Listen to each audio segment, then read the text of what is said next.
গ্রিনল্যান্ডের নিয়ন্ত্রণ প্রশ্নে যুক্তরাষ্ট্রের অবস্থানকে সমর্থন না করলে সংশ্লিষ্ট দেশগুলোর উপর শুল্ক আরোপের হুমকি দিয়েছেন মার্কিন প্রেসিডেন্ট ডোনাল্ড ট্রাম্প।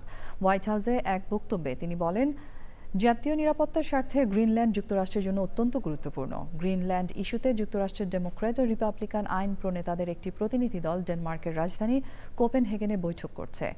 দ্বিতীয় মেয়াদে ক্ষমতায় আসার পর থেকে ট্রাম্প বারবার দাবি করে আসছেন, ডেনমার্কের আধা স্বায়ত্তশাসিত অঞ্চল গ্রিনল্যান্ডের নিয়ন্ত্রণ যুক্তরাষ্ট্রের হাতে থাকা উচিত। প্রয়োজনে শক্তি ব্যবহারের সম্ভাবনার কথাও জানান তিনি।